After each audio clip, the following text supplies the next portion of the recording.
How's it going, everybody? Welcome back to Elvis Junction Reviews. Today we're looking at another product from Tangent Scale Models, which is something we haven't done in a little while.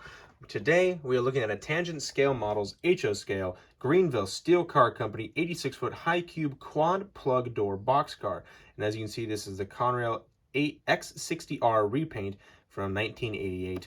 Here it is in its lovely box right here. In fact, I did pick up two more of these, but they are the double plug box cars right here. We have a Conrail one that's from delivery in 1978 and the Canadian National delivery of October of 1978 as well.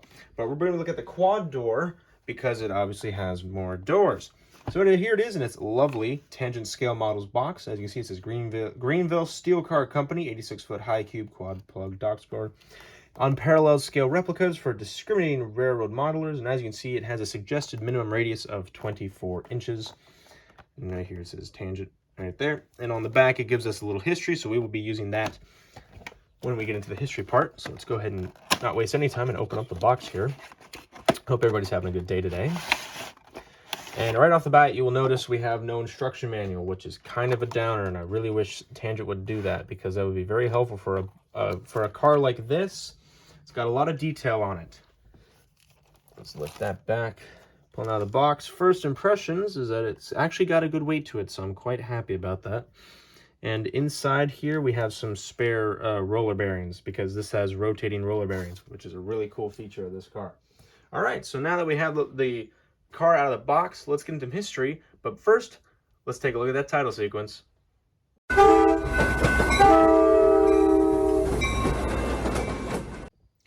And now on to some history. During the 1960s, the most radical freight car designs employed the extreme height clearances offered by Plate F car designs. In 1964, no car type articulated this extreme more than the 86-foot purpose-built auto parts boxcars. They became fixtures on the rails all over North American main lines, riding hot trains to deliver components vital to the productivity of auto plants. While several car builders offered 86-foot auto part boxcars, the most prolific builder was Greenville Steel Car Company of Greenville, Pennsylvania.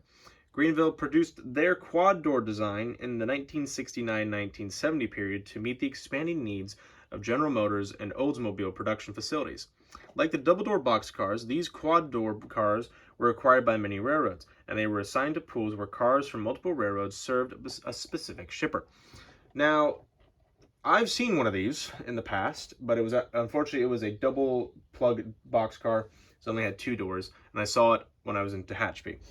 Now, Conrail was a very big user of 86-foot auto part boxcars because they served the Detroit area, and that's where General Motors is headquartered out of. That's also where Ford is. A lot of the big brands are based out of Detroit.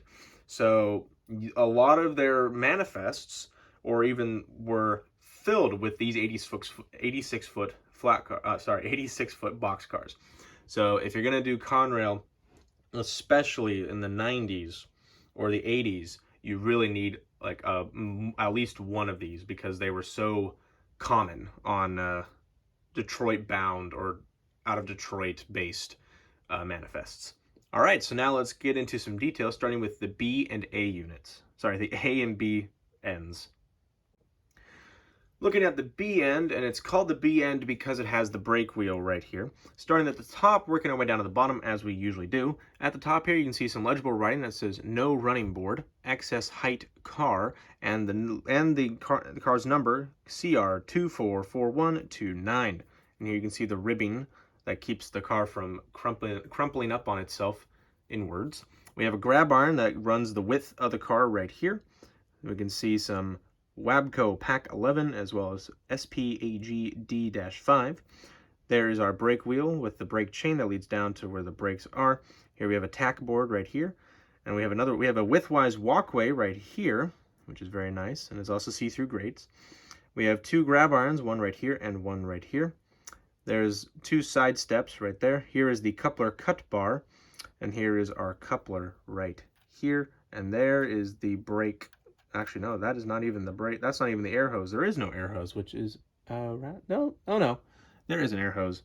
That is the air hose right there. It is just not, it's just not what a brake hose usually looks like.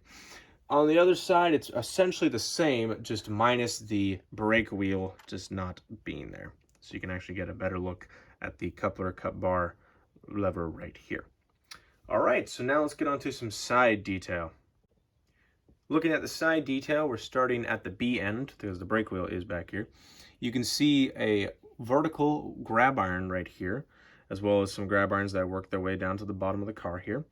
We have a legible plate right here that says this car excess height, as well as no running boards just directly below it. Here's the number, CR244129, the load limit and the load weight, a little circle encompassing plate F, which is the type of car this is, sort of.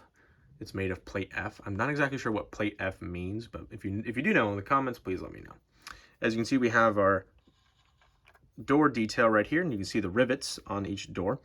And then as you can see, it says close and lock doors before moving the car. We have the door handle right here, so you flip it either right to close it or left to open it. And there's some illegible writing for me, unfortunately, right here. We have and then as you can see, these are the rails that hold the door onto the actual side of the car. So you move it, and this one goes that way, this one goes to the right.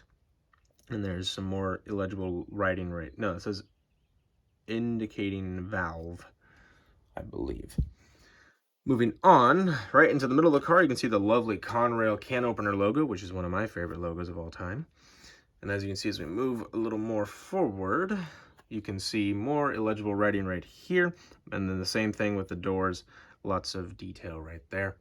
As we move the car on here, you can see a few more details that indicate some more information about the car here, as well as right here. And this is the Conrail's designation of this car. It's an X60R, and we have that same yellow plaque that said this car excess height, no running boards. And you can see more grab irons right here and right here. All right, so now let's look at some roof detail. Looking at the roof detail, you can see there's not a lot going on here except for a flat bit at the end of each car and then the ribbing to keep the car from crumpling in on itself in case of a weight issue. But it pretty much looks exactly the same as we roll the car forward here. There's nothing different at all, but it still looks nice overall. Looking at the bottom of the car here, you can see where the air tank reservoir is right here, along with some more of the braking pipes and hoses. And then there's this. I don't know what that actually is. So if anybody doesn't know a lot about these 86-foot cars, please let me know. And you can see there's not actually a lot of detail under here, which is kind of surprising because Tangent's almost like Rapido, where they really boast about their underside detail and all that. So I'm kind of I'm a little surprised. And actually, what's very interesting is that you can't see this, but I can. I can see some glue blemishes right here, which is a little. Oh, hold on. You can see some glue blemishes right there, which is a little disappointing. But I mean, I'd rather be on the underside of the car than say on the side, where that's where most people are going to be looking. All right, so now let's get into my final thoughts. So overall, I am very happy with the way this car looks. I like the weight that it has a very nice weight to it, and it just looks really great. And honestly, I'd recommend you try to get some. They're going for, I guess, rather cheap on Lombard Hobbies, which is where I got mine, and they have a lot of different roads, different paint schemes that are still available. I will definitely be buying more because I plan to make some kind of auto train for Conrail and all that. So I do recommend, if you can, do definitely pick some up. And there will be a link to Lombard Hobbies in the description. So I highly recommend you go check them out. But anyway, thank you very much for watching. If you enjoyed this video, please hit that like button. Also subscribe if you have not. And hit that notification bell to see what I have to upload next. And I will see you guys in the next video. Bye for now.